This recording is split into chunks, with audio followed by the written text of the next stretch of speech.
You're listening to Messianic Insight, the live podcast from Kehilat Etz Chaim, Tree of Life Congregation in Toronto, with Messianic Rabbi Ben Woolman.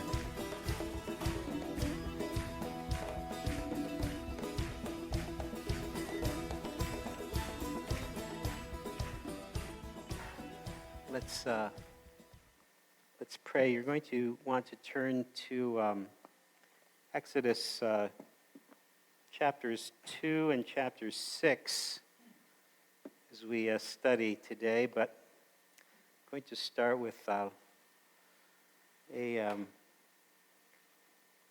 little story about a guy who was a professor of Hebrew at a very famous seminary. I'll spare you that detail. His name was Jack Deere. He's written this book, Even in Our Darkness. Let's open with a word of prayer as we get started. Thank you, Lord, for the ways that you are reaching us through your word. Open us to understand, Lord, that this word is not a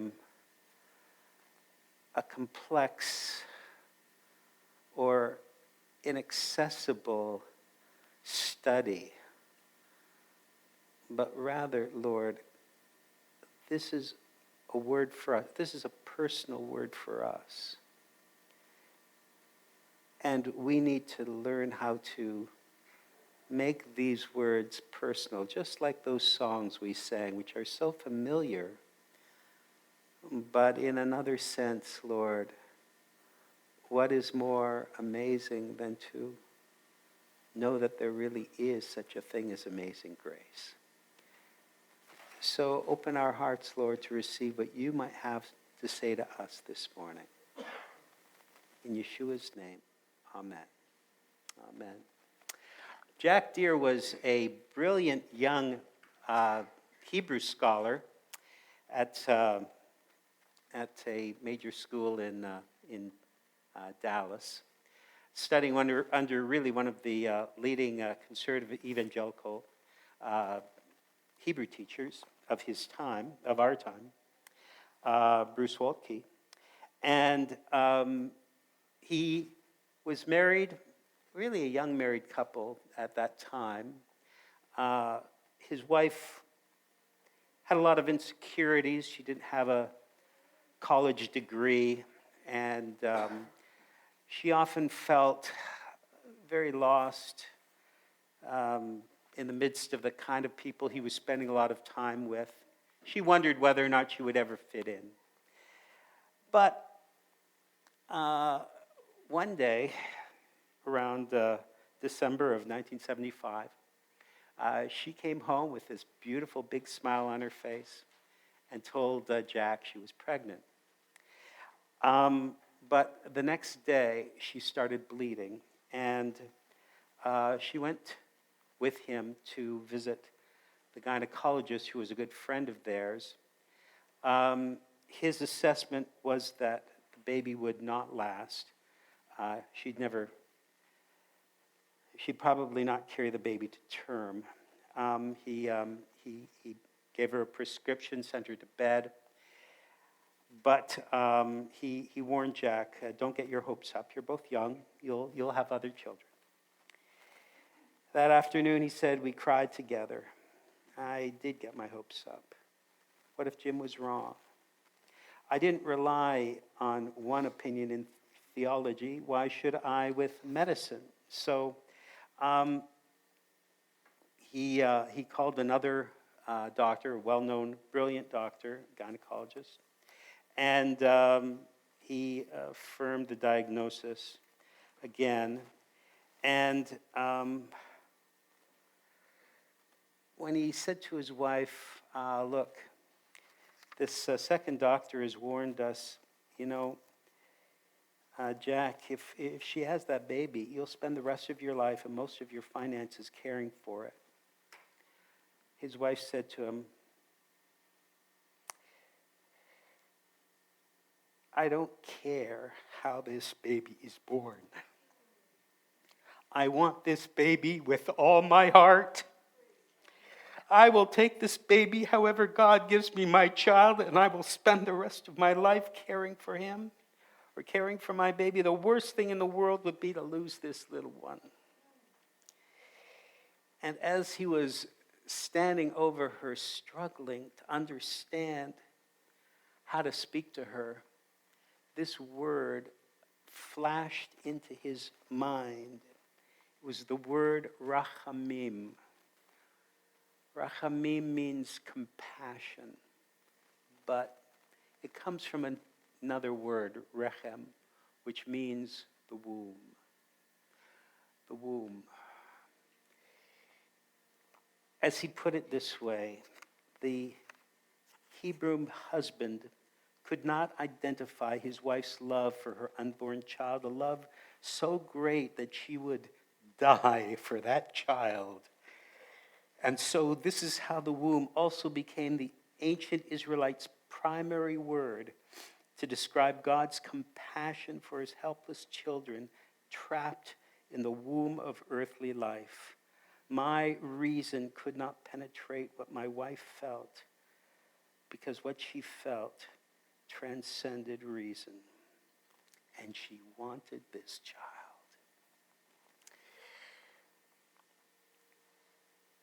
However, there was another problem. The deeper problem was this. You see, that in Jack's theology, there was no place for miracles. Miracles were things that happened with Yeshua long ago. But he did not believe, he did not teach that miracles could happen today. He was a seminary teacher, but he could not teach that miracles happened today.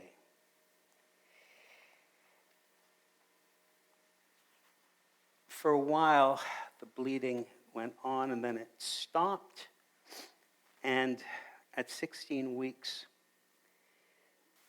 they went to the doctor, and he could not find a heartbeat. It looks, he said, like we'll have to take the baby. She said, no.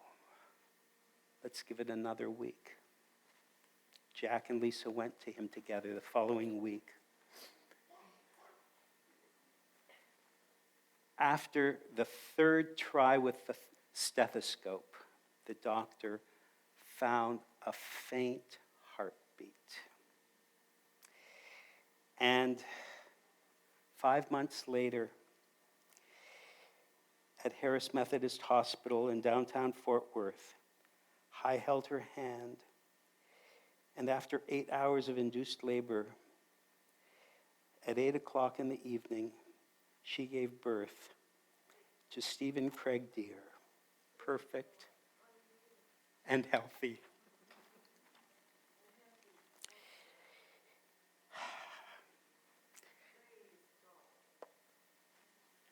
This is one of the fascinating things to me. This man perfectly contemplating about God understood what was going on. But he did not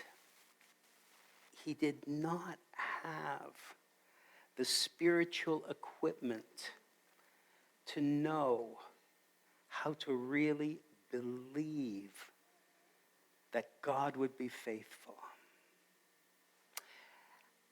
You know, as I was telling you last week, one of the most interesting things is that people often say to me, how is it that Jewish people cannot believe that Yeshua is the Messiah? After all the things they should see in the Jewish scriptures, after all that they feel that Jesus has done in the world, not knowing that Jewish people see things so differently.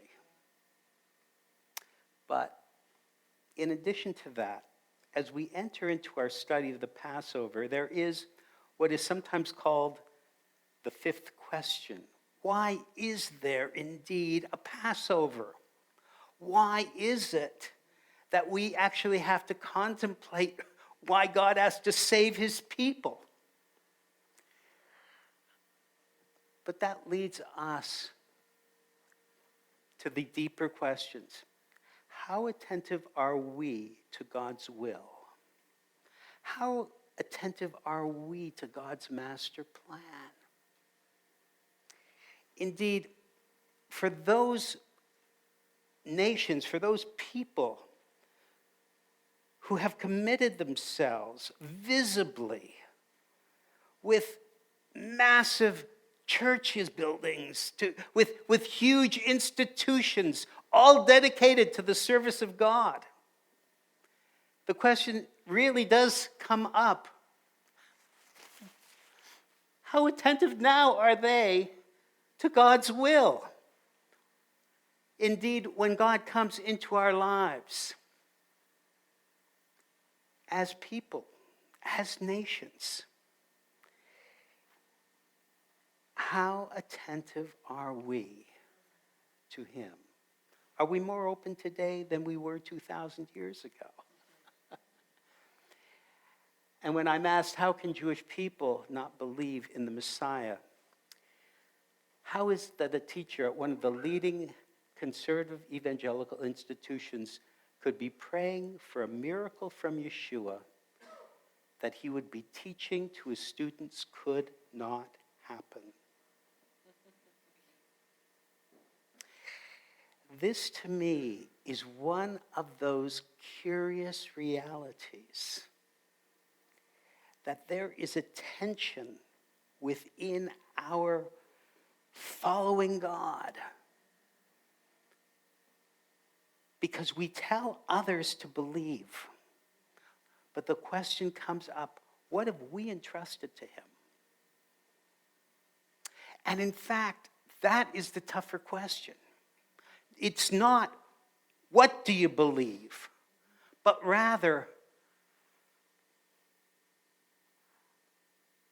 what are you going to do when the crisis comes that demands that you cling to God because you have nothing else to cling to? What will you hold on to when there is nothing else to hold on to but God's promise?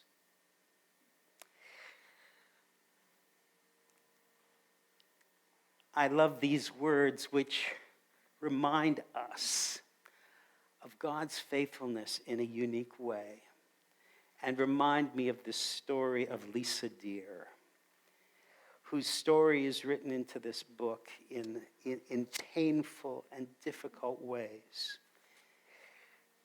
Your Maker is your husband. The Lord Almighty is his name. The Lord will call you back as if you were a wife deserted and distressed, a wife who married young only to be rejected, says your God. And then, for a brief moment, I abandoned you. Barega katan, a little moment, atzvitech, uverachamim, and in great mercies, uverachamim gdolim akbatzek, I brought you back. Deep compassion, I will bring you back. So it is that God restores his people, even at times when it seems like he has not been with them. That's the point. We go through seasons of life where it's very tough and hard to say where God was. But then he's there. And we know it. We know it. This is the simple message of Exodus. And there are some nuances that I want to bring out that are in the text that you can't see any other way except in the Hebrew. And so I'm going to mention some words like rachamim, but there are other words too I want to talk about. The nuances of the word which describes the cry of Israel, I've spoken to you about this again, vayitzaku, says Israel made a cry that reached all the way to heaven. It was like a shriek. Actually, it was virtually like a siren sound of God to heaven. And what is making them cry out? And I want you to take a close look because it's written into the text in such a way that it's very easy for us to pass over in English, but in Hebrew, there's another connotation. What makes them cry out?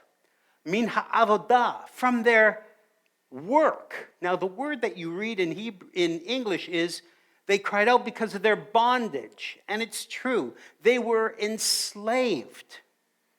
They had been enslaved. And it's fascinating if you read the reasons how they were enslaved. I just don't have time to do all of that. But here's the interesting thing. The word for work here is the word avodah. And the word avodah is exactly the same word we use for worship. In other words, they were bound to a tyrannical Pharaoh who was considered a god in his own right. This was the worship that they gave to this tyrant. Their work was their worship of the Egyptian god, Pharaoh. And this is how God plans to release them. Because he hears them, he remembers his covenant with Abraham, Isaac, and Jacob. And it says, the Yishma, which every week we say, Shema Yisrael, he hears. And secondly, he remembers. He remembers. The Yitzkor. And you know what we do every month here in this community? Yitzkor. It's called communion. God hears and he remembers, but there's more. He looks upon the children of his friends, the patriarchs. He looks upon the sons of Israel and he knows their situation. And the word that's used here is very simple. It's simply vayada. He understood. And the word yada is really the same word for intimacy. In other words, God intimately understood what we were going through. V'yirah Elohim et bnei Yisrael v'yada Elohim. He saw and he knew. But then he does more than this. As you know, the name of this parasha is Vayirah, and that's where it comes from. He saw, but he does more than simply see. He provides. Because God is confronting what is perhaps the height of civilization in its time. And in Exodus 4, Adonai said to Moshe, when you get back to Egypt, make sure you do before Pharaoh every one of the wonders I have enabled you to do. Nevertheless, I'm going to make him hard-hearted, and he will refuse to let the people go. And then you are to tell Pharaoh, Adonai says, Israel is my firstborn son. I have told you to let my son go in order to worship me, but you have refused to let him go. Well, then I will kill your firstborn son. We need to understand God's plan is written from the beginning of the story. God's master plan is not hidden from the beginning. Actually, it is seen from the beginning. Long before Moshe experiences all the resistance, all the obstructions, God knows exactly what's going to happen. right up to the very moment when Pharaoh will finally say yes. However, Pharaoh confronts God in this way. And he says, "Who is the Lord? Who is this Lord? Who is this God that you're speaking of, that I should obey him and let Israel go? I do not know the Lord, and I will not let Israel go. I do not know him." Well, that is the open defiance of those who resist God. And let's face it, we are surrounded really by nations that claim to be, Christian in name or perhaps Christian in attitude, but they are in open defiance. And in response to defiance, God reveals himself. To those who say, "I don't know him," he says, "Don't worry. You will know me. You will know me, whether you like it or not."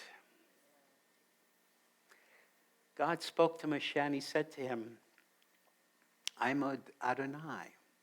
I appeared to Abraham, Yitzhak, and Yaakov as El Shaddai, though I did not make myself known to them by my name, Yud-He-Vav-He Adonai." I'm going to go into more detail on this. "Also with them I established my covenant to give them the land of Canaan. Moreover, I have heard the groaning of the people of Israel, whom the Egyptians are keeping in slavery, and I have remembered my covenant." So God makes it very clear from the beginning. This is Exodus chapter 6. He may not know me. And it would appear that he doesn't want to know me. In fact, what is the response of Pharaoh to the instruction of Moshe? He makes life miserable for Israel. And this is not only frustrating and disappointing for Moshe and for all the people. The question comes up, come on, how can you be doing this? God, how can you say you've got a master plan when it feels so hard? Well, there it is. The name which he will give Israel as his name. Now, this is a fascinating aspect of this whole larger issue of where is God. The revelation of the name, much as it appears, wait a minute, they didn't know this name. They didn't know Yud-He-Vav-He, the name which some like to pronounce, Yahweh. But most of us, most in Israel, will never speak that name. We will not only not speak it, we will simply say Adonai. Actually, they won't even say Adonai. They will say Adoshem.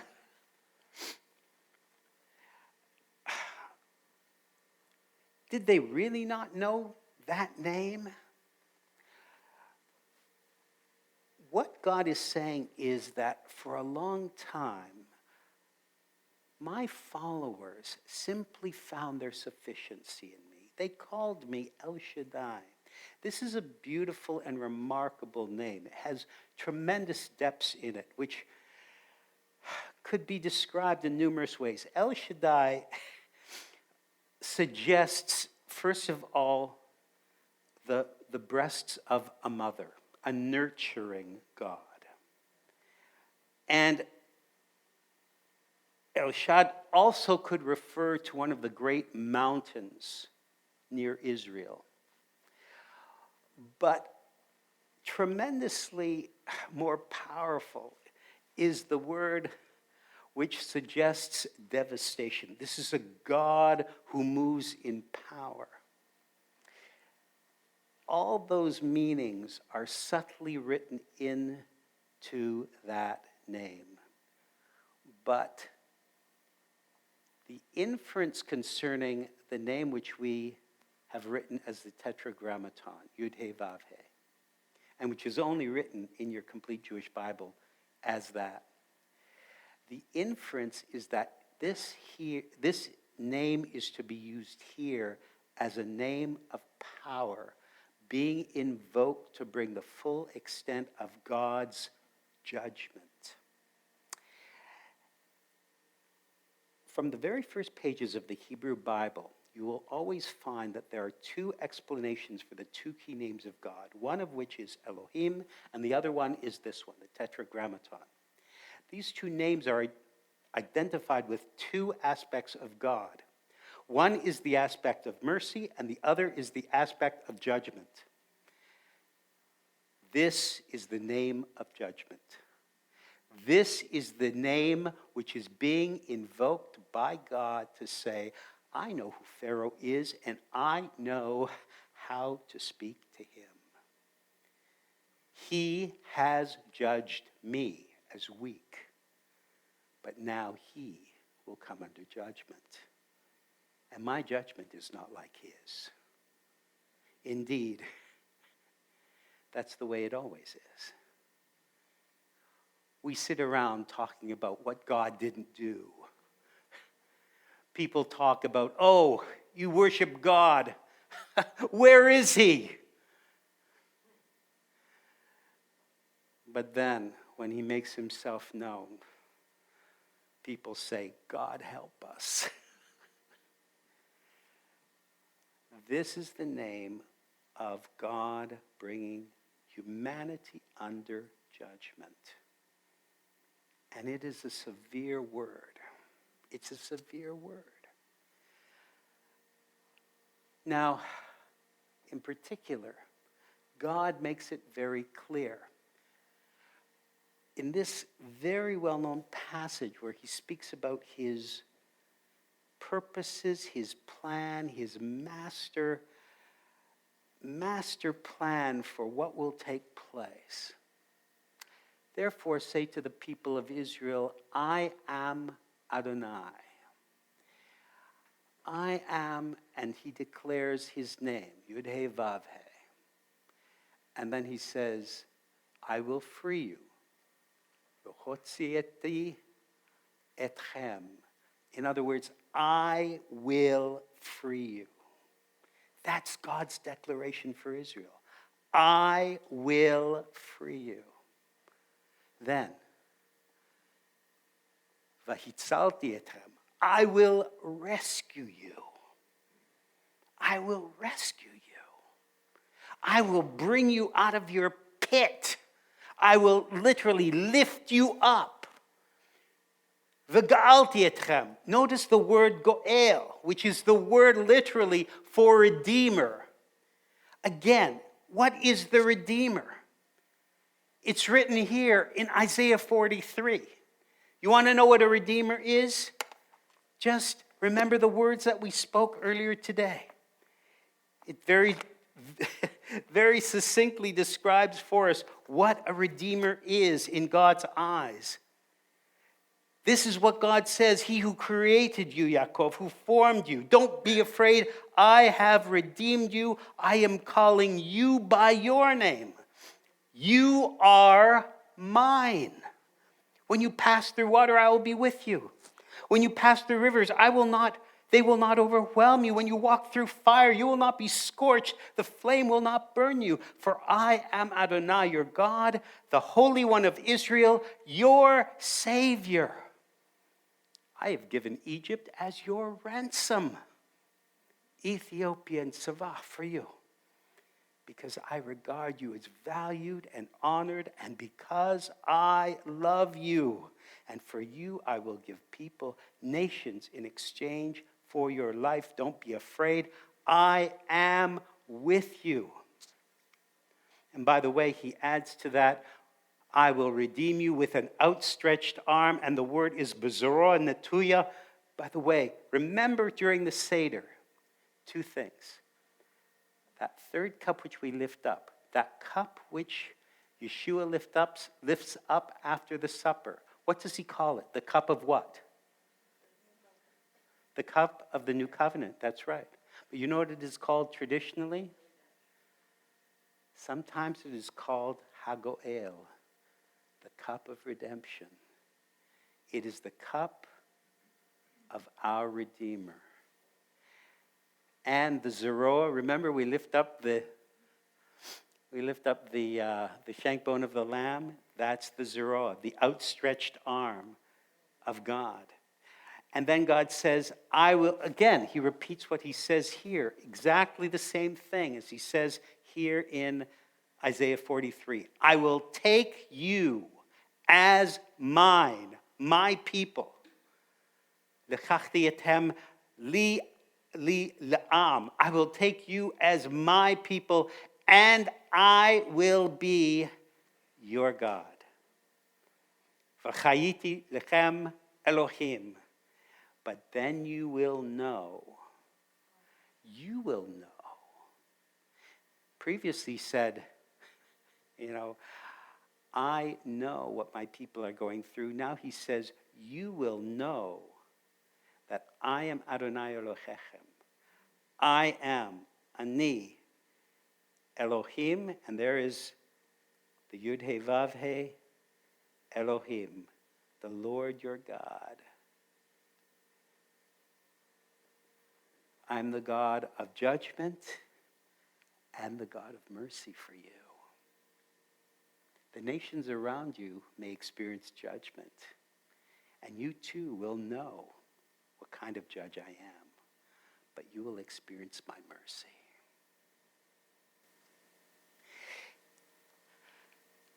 The crisis forces us to know him and to see him as the Lord who fulfills his word.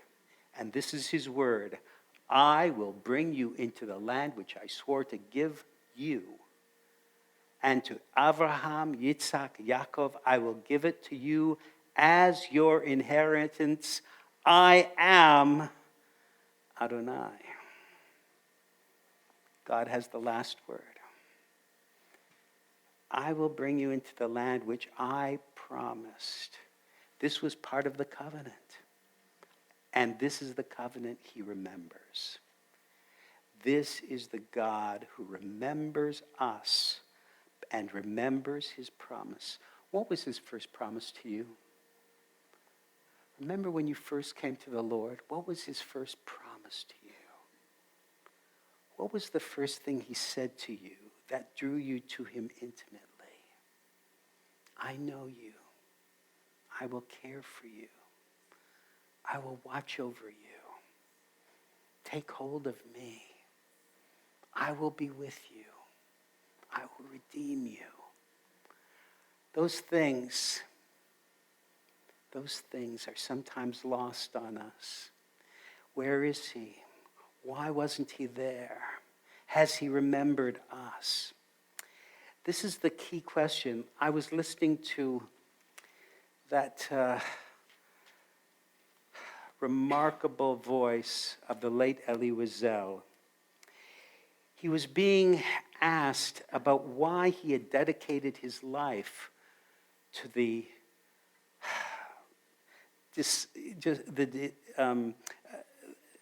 understanding of the Holocaust, which on Monday we're going to remember the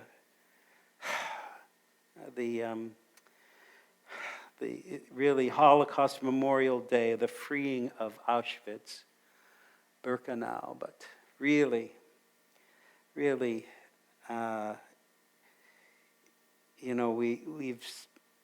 been listening all week to people recounting stories about the Holocaust during this time.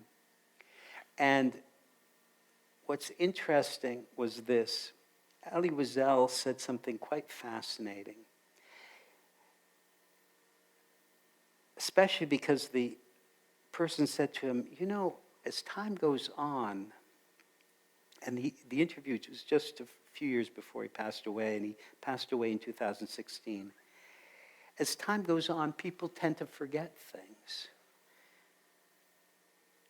Why have you spent so much time trying to restore this memory? And this was his response. He said, look, everything else in life may seem to fade, and you will even want memories to fade.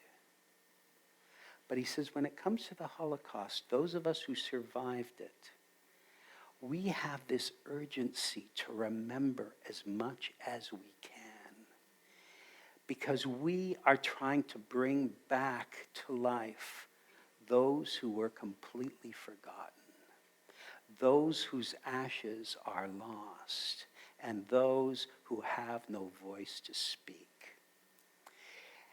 When I was growing up, the word that we were constantly told concerning the Holocaust was, forget it. Forget it. Don't remember. Let the memory fade. Forget.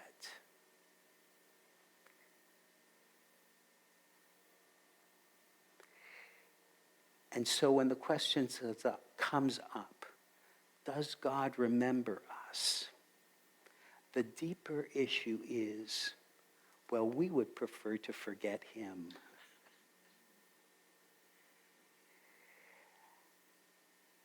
When it comes to redemption,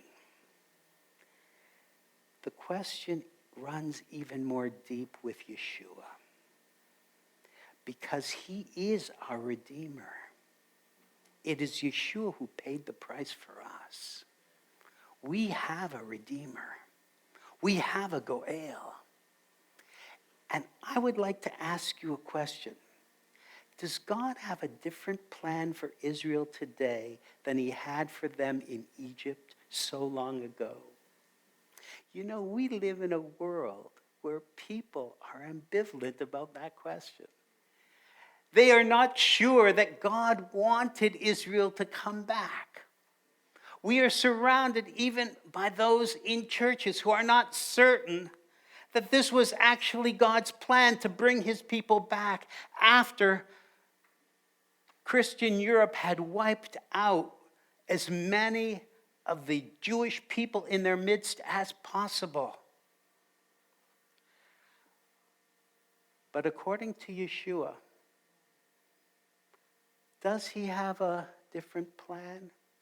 Luke 21 says this, Jerusalem will be trampled down by the Goyim until the age of the Goyim has run its course, and there will appear signs in the sun, moon, and stars, and on earth. Nations will be in anxiety and bewilderment at the sound and surge of the oceans as people faint with fear at the prospect of what is overtaking the world. For the powers in heaven will be shaken, and then they will see the Son of Man coming with tremendous power and glory. When these things start to happen, stand up, hold your heads high, because you are about to be liberated. You know what? That word liberation is the same word for being set free from bondage as Israel was so long ago. The truth is, God is doing in our midst and in our time the seeds of what will ultimately come when Yeshua returns. And he is laying for us a foundation of understanding that God's purpose for Israel has not changed, because God took Israel as his people, and he will never forget them. God remembers us, just as he remembered everyone who has trusted in him.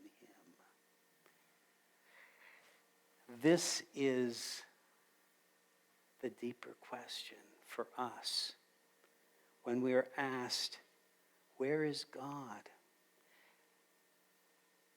do we know his master plan, and are we being attentive to it today, even as Yeshua has called us to be attentive to it? Even if these are the times where we might say the age of the Goyim has almost run its course. I meet many who are still ambivalent about Israel. But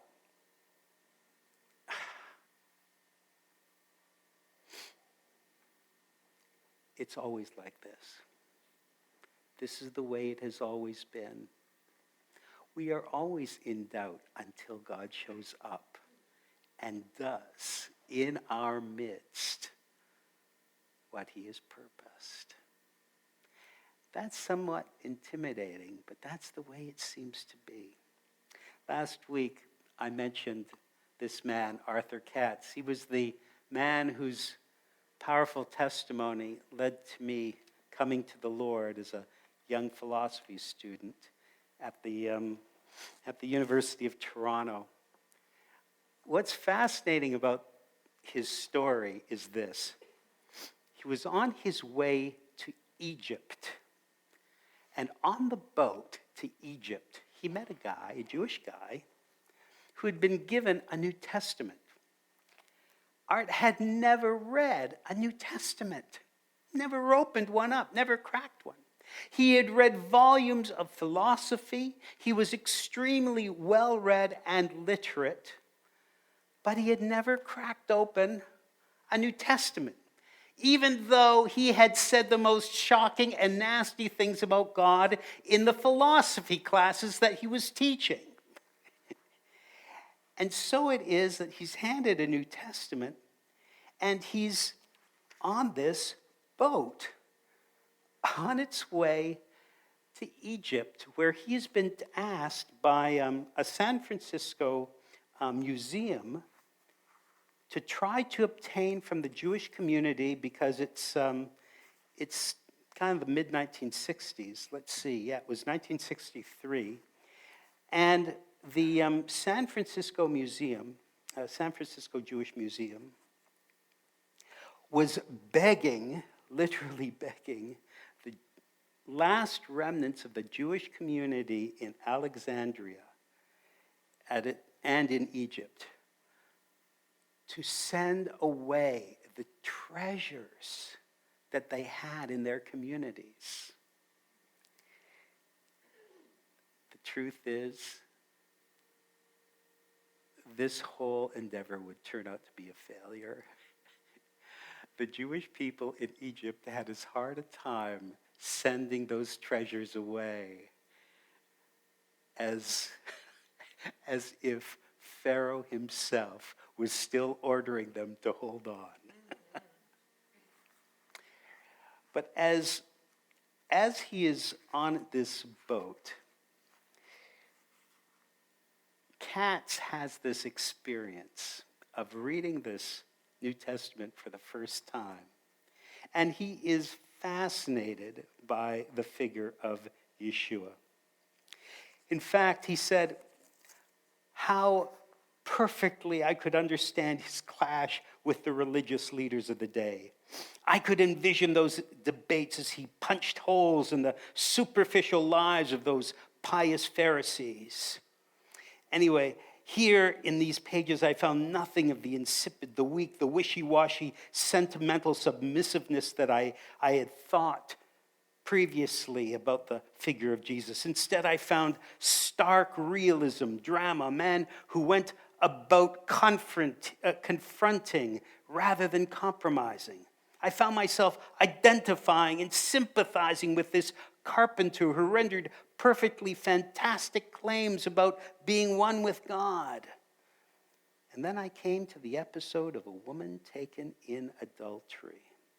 My pulse quickened as I lived the drama. Here I found a clear-cut case of dispensing judgment. The law teaching that the woman must be stoned. And yet Jesus had been teaching forgiveness. And early in their book it actually said, God sent not his son into the world to condemn the world, but that the world through him might be saved, redeemed. Yet here was Jesus trapped. I sensed the relish of those who stood around him, having ambushed him into an unanswerable predicament. What could he say about the woman caught in adultery? I closed the book, not wanting to see my newfound hero destroyed. His manliness, his keenness of mind, his courage, all was to be obviously demolished, it seemed, by a group of self-righteous religionists who had plotted this scheme to get rid of him. So symbolic, I thought, of the entire human situation. What would I say in Jesus' place? I searched my mind, exhausting my resources, all my logic, my reason. There was no answer. Fully expecting the worst, I reopened the book and read on. And then I found Jesus bending over, poking his finger in the dirt, like me, I thought, stalling for time.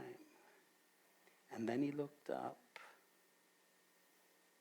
Let him without sin cast the first stone.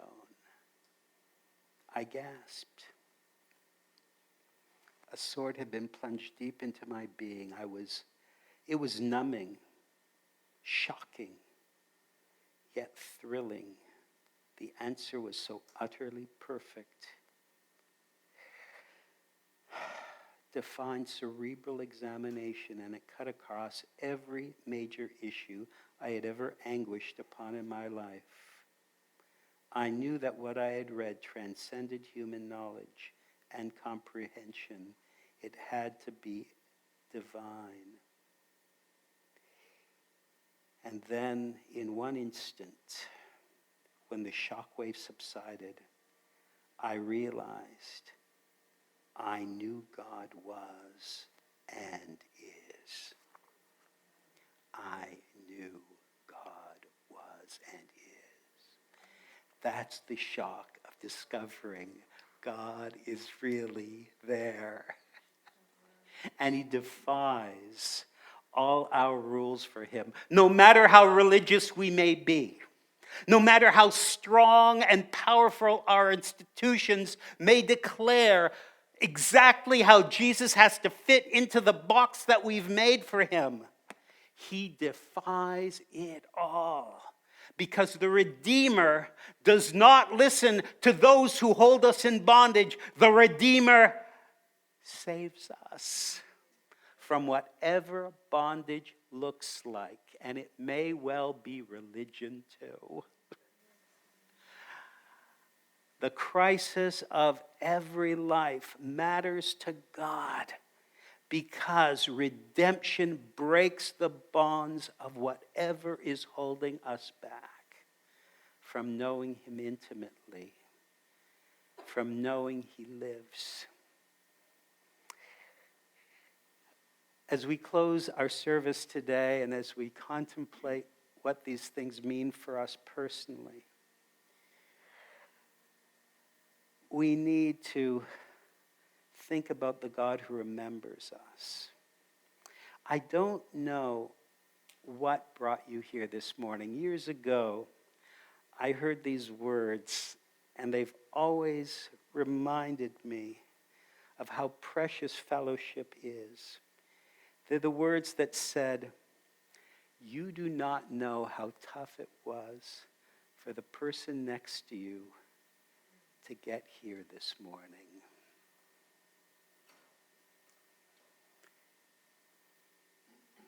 We never know, but somehow, we must understand that their struggle was as great as ours. Let's close thinking about what freedom will mean. When Yeshua comes, he comes to liberate us. That's an amazing thing. What's holding us back? What's hurting us? And by the way, what are we clinging to that is really less than what God would have for us? Let's pray. Heavenly Father, as we think about the redemption that is soon coming in Yeshua, we do not know what you have really planned for us, but we do know this: neither religion nor presumption is enough to really help us to understand who you are. You are larger than anything, any construction we've made for you. You're bigger than our doctrines. You're bigger than our pretensions. You know us. And you remember us, even in our own personal crisis, whatever that might be. Think of my dear beloved friend Art, and how he gave his whole life after these things had taken hold of him. And indeed, it's been a privilege just to walk in the shadow of his footsteps. But how much more wonderful to realize that we stand under a Redeemer, under a Messiah, a Lord who has already overcome every barrier that prevents us from receiving and knowing that you always have a greater purpose for us than perhaps we may even yet see. Lord, as we're sitting here this morning, there may be someone who has been waiting to really make this step, but they know in their heart of hearts Yeshua's Messiah. May each one of us, in our struggles, in our challenge against the hypocrisy that this flesh thrusts on us, and even that our religiosity constrains us with, Father, help us today to say, Yeshua, I need to know you.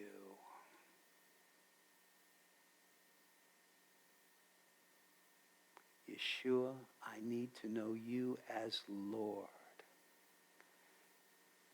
Let me not stand with Pharaoh. Let me not say, who is this Lord?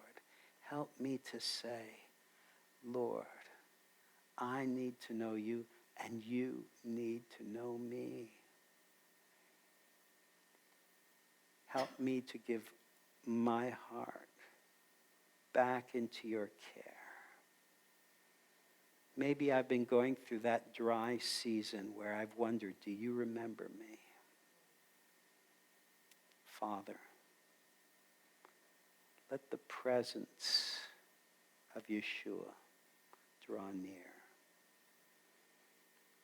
Let me open my heart to that word that you have for me right now.